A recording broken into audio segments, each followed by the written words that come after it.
Hey guys, so recently we've had some pretty big news come out of the state of New Hampshire, and that is the fact that Governor Sununu has announced that he will not be running for the U.S. Senate in 2022, and he will not be challenging Democratic incumbent Maggie Hassan for her seat next year. Instead, he's announced that he will be seeking a fourth term and running for re-election as governor of the state of New Hampshire, running for a fourth term once again. And governors in the state serve 2-year terms, which is why he was just re-elected in 2020 and will be on the ballot once again next year. So this comes after months of the GOP trying to urge him to run for the seat because he really was the best candidate that the party could have put up to run against the Democratic incumbent in the state of New Hampshire, in a state that Joe Biden won by over 7 percentage points. So this is a lot more of a Democratic state than it is a Republican one, and it has been Democratic for over a decade now, at least in general, in terms of who the state is electing. Although Sununu definitely is an anomaly, as he is a Republican governor of a more Democratic state. And so in his announcement, Sununu said that he does not want to run for the U.S. Senate because he thinks it's a lot easier for him to make meaningful change for his constituents as their governor than it would be if he were to be a part of the U.S. Senate, which is true. It's a lot harder to make big changes for your constituents, being in the Senate than it would be being their governor. So this is a state, that Joe Biden won by over 7 points, and the fact that Sununu is doing so well, in hypothetical polls against Maggie Hassan does show, just how big of a blow this is to the GOP, because at this point, this race has flipped from being almost near certain that it's going to go to the GOP if Sununu were to run, to now being a state, in which the Democratic Party has a better chance of winning. And so speaking, of Joe Biden's margin here in 2020, he won the state by 7.4 percentage points against Donald Trump in the state of New Hampshire in 2020. As you can see here, a margin of 7.4, and in 2016 the margin for Hillary Clinton was only 0.37%. So in the state of New Hampshire, Joe Biden definitely improved a lot off of Clinton's margin 4 years prior, and he was able to win the state pretty solidly, a pretty strong victory for him. But in 2012, Obama won the state of New Hampshire by 5.6%, and 4 years prior in 2008 against John McCain, Obama won by 9.6%. So Biden's margin was definitely a respectable one for a Democrat in the state. 2004, it was won by John Kerry by 1.4%, and 2000, it was actually won by George W. Bush by 1.3%. So Al Gore actually lost the state of New Hampshire in 2000. So this state did used to be a Republican state. Look at 1988, and went to George H.W. Bush by 26.2%, and it was definitely red in the Reagan years as well. So this state only recently has began to trend to the left, and Sununu is definitely an anomaly in New Hampshire politics, as he is the Republican governor of a generally more Democratic state. If you were to look at the Senate results from 2020, you'll see that Jeanne Shaheen, the incumbent Democrat, won her re-election, I believe, to a fourth term with 56.6% of the vote to Corky Messner's 40.41% of the vote. So this was a 15.6% margin for the Democratic incumbent Jeanne Shaheen. And on this same ballot, this is why Sununu would be such a good candidate for the GOP next year, is the fact that on this same ballot, where Biden won by 7.4% and Shaheen won by an even larger margin of 15.6%, Sununu was able to win his race by double digits. He won his race by over 30 percentage points in 2020 against Dan Felt in the gubernatorial election in New Hampshire. He won almost every single township in the state. He also won the major cities of Dover, Concord, as well as Manchester and Nashua in the state of New Hampshire. So he basically essentially won, these typical Democratic areas like Dover especially typically does vote for the Democratic Party. If you look at Biden's margin in the city, it's a margin of 65 to 32, while when you have Sununu on the ballot for the GOP, he won 53 to 44, even in a presidential election year where you also had a Senate election, with a solid margin for the opposition party. So Sununu's margin in 2020 was definitely a very impressive one, and it was his most impressive. If you look at his 2018 re-election bid, he won by 52.8% to 45.7%. 40% against Molly Kelly, and in 2016, running for his first term, he only won 48.8%, so this was a plurality to Colin Van Osten's 46.6%. And if you do look before this, you do have Maggie Hassan, who is the current United States Senator from the state of New Hampshire. She did not run for re-election in 2016, which is why Sununu was able to win, but instead she ran for the U.S. Senate in 2016, and which is why she's up for re-election in 2022. So Maggie Hassan was the former Democratic governor of the state, winning her re-election by 52%, and in 2012 she won with 54%. So Sununu's margins are definitely much more impressive than Hassan's, being his predecessor. And in 2020, I think this is the main reason why Republicans urged him to run so much, because he really would have made a tremendous difference in the outcome of this race. Because if you do look at head-to-head polling between these Republican hopefuls and Maggie Hassan, you will see that Chris Sununu is the only Republican that at any point has polled in front of Maggie Hassan, and Chris Sununu is also, has also polled in front of Hassan in every single poll that has been released. If you do look at this latest poll, Chris Sununu leads by 5%. Again, this is a state that Joe Biden won by 7 percentage points just a year prior.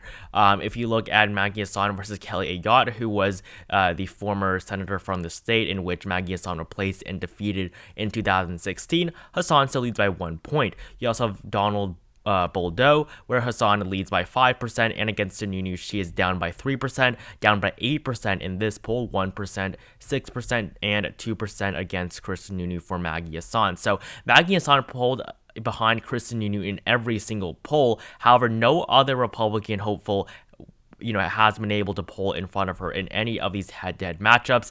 But at this point, the only viable GOP candidate at this point is Donald Boldo, who I do think will end up being the nominee.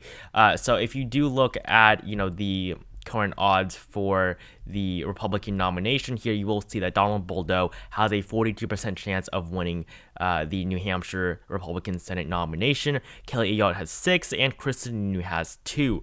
So if you look at this, this is basically when Chris Sununu announced that he would not be running for re-election.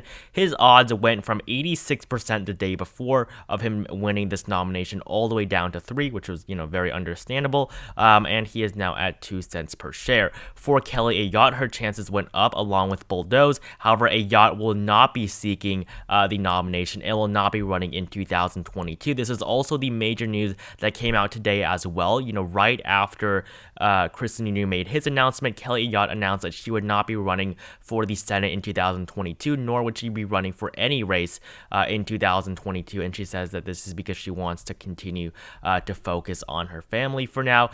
So you have these two major Republicans all bowing out of the race for the GOP, and these two were really the two best candidates that you could have had. Chris Sununu obviously was much better, but Kelly Ayotte would have been your number 2 candidate, at least in terms of her polling numbers. She's the only one that even comes close to Maggie Hassan's numbers in the polls, but instead Donald Boldo seems to be the front runner. He lost the nomination in 2020 to Corky Messner, but for Maggie Hassan, I think definitely this is very, very good news for her in terms of her being able to keep her job in the U.S. Senate representing her state.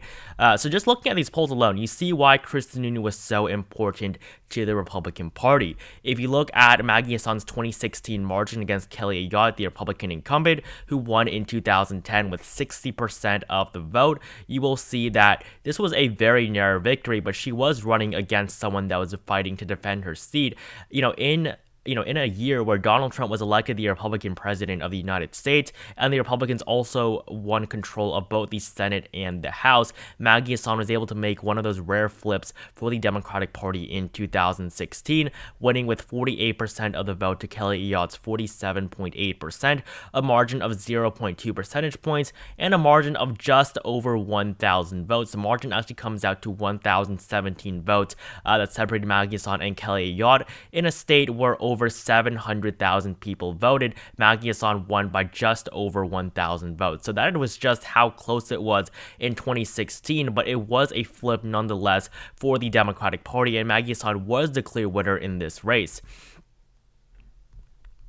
And in 2020, you can see here Jean Shaheen winning with 56.6% of the vote. 2014, she won 51.5%. Before that, 51.6%. And in 2002, she actually lost against John Sununu, who interestingly, is related to Kristen Sununu, obviously. But Jean Shaheen did lose her first bid in 2002, won in 2008, 2014, and 2020. So 2020 was her third term and her third victory. So definitely I think that these numbers in 2016 do show that Maggie Hassan will probably be up for a pretty competitive race, but I think that it was a lot harder for her to win in 2016 than it will for her to win in 2020, because 2020 she will be the incumbent, and with the fact that Kelly Ayotte and Kristen Sununu are both out of this race and Donald Boldeau is the front runner, I do think that it will be a lot easier for Maggie Hassan to win her race. And if you do look at the odds here for Maggie Hassan, you will see that her odds have jumped up significantly since this announcement. If you look at this graph here, just yesterday, Kristen Sununu had a 69% chance of winning this race. The GOP had a 70% chance of winning this race, flipping this race next year. However, now their chances have all the way gone down to 45 cents per share, while for a $1 share, while for the Democratic Party, their chances have jumped all the way up to 54. If you look at this 24-hour graph, you'll see that the moment where Kristen Sununu announced this, you saw the Democratic Party's chances almost double, going up from 36 all the way up to 56. So a big change for the Democratic Party, and I think that this is very good news, especially after the 2021 election, where they really did worse. They could not have done any worse. I mean, the margin in New Jersey was just shockingly small, and they even lost everything in Virginia at this point. So I think that this is definitely very good news for the Democratic Party, and this was something that they really needed to boost their chances. If you look at the chances of both party in terms of winning the Senate in 2022, you will see that although not a major change, the Democratic Party's chances have gone up since Sununu's announcements, around 2 to 3 percentage points in terms of their chances of being able to win. Although right now, this definitely does favor the GOP in terms of the 2022 Senate control in general. So I'm going to fill in this map here, just taking a look at how much of a difference this one change in one state makes for the balance of power next year. So I'm going to fill in the solid Democratic states first. These are states in which the Democratic incumbents are essentially 100% going to win. I'm also going to fill in the solid Republican states. I'm going to count Alaska as a solid GOP state in this for this map, because no matter what, it's going to be a Republican, whether or not it's Kelly Tshibaka or Lisa Murkowski. It's going to be a GOP that wins. Chuck Grassley in Iowa is pretty much at this point going to win with a solid margin.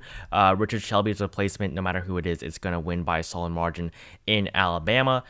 Tim Scott in South Carolina, and then you have Rand Paul in Kentucky, and the GOP is obviously going to win in Indiana as well. So with the solid states filled in, you have 45 for the Democratic Party and 44 for the GOP. The Democrats are very likely to win and continue to hold on to their seat in the state of Colorado, although right now I am going to categorize this as a lean state for them. For the GOP, I'm going to categorize Missouri as likely, with Ohio as lean, because I do think Tim Ryan can pull off a better margin than expected in the state of Ohio. So this puts both parties up at 46 seats apiece, with the final 8 races here that are going to decide the makeup of the Senate. So currently in the state of Nevada, I do have this classified as a tilt Democratic state, with Catherine Cortez Masto expected to win her re-election. For the GOP, Florida is definitely going to be, I think, a lean state at this point. I think Marco Rubio can win by a likely margin, but I think a lean is a more accurate categorization, from this early out. In the state of Arizona, the Democratic Party is polling very, very well with Mark Kelly. So he is doing very well in his bid for his first full term. So I'm going to categorize this as a tilt Democratic state as well for right now, while the GOP is expected to win in the state of Wisconsin with Ron Johnson, who at this point is expected to run for re-election, although he is not officially announced. And we could see the same thing with Kristen Sununu in New Hampshire as well, with Ron Johnson announcing that he would not be running for re-election because he has not made an official statement yet, but I do think that with the pressure that's being put on him, he will be running for re-election in 2022 at the end of the day. In the state of North Carolina, I'm going to categorize this as lean for the GOP, and I think that these two races in the states of Pennsylvania and Georgia are pure toss-ups, with John Fetterman being the Democratic nominee, the candidate with the higher chance of winning the Democratic nominee at this point against Connor Lamb. In Pennsylvania, John Fetterman is expected to run against either Sean Parnell or Jeff Bartos. I think that in Pennsylvania, it's going to be a pure toss-up at this point, and Herschel Walker running against Democratic incumbent Raphael Warnock in Georgia. I think these two races are going to be two of the most interesting. But if you do look here in the state of New Hampshire, if New Hampshire does go by, a lean categorization, which is what I have it at right now, with Chris Sununu nor Kelly Ayotte running for this seat, I think that lean is definitely a pretty reasonable categorization. This puts both parties up at 49 seats, and the Democratic Party only needs to win one out of these two pure toss-ups to win control of the Senate, while the GOP has to win both of these races. They have to hold on to Pennsylvania, where they have Pat Toomey, the retiring Republican incumbent, and they have to flip the state of Georgia, currently held by Raphael Warnock. So in both of these races, I think, these two races are probably going to be two of the most competitive and two of the most important,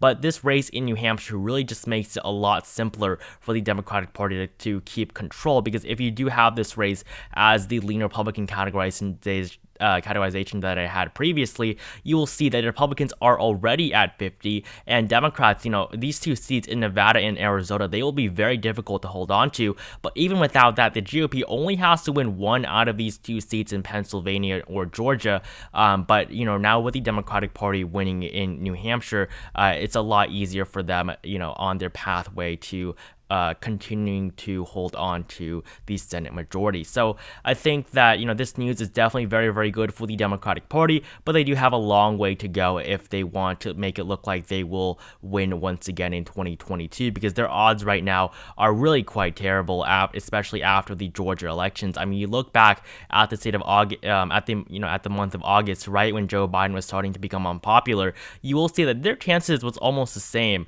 with the GOP in terms of their odds of winning. However, over the last couple of months, as Biden has become less popular, the Democrats' chances have decreased significantly. And right after, the race in Virginia got so close, and after the results came out, their chances of winning have decreased significantly. But after this announcement, it has gone up 4 percentage points from the previous day, because this definitely does increase their odds, but definitely not enough to make too much of a difference for them, at least right now. So thank you guys so much for watching this video. Make sure you like it down below if you enjoyed it. Comment down below which party you think will win the US Senate in 2022, and whether or not you think this Chris Sununu not running in New Hampshire will have a major effect on the 2022 outcome. Again, thank you guys so much for watching this video. Subscribe to my channel if you have not, and I will see you guys in the next one.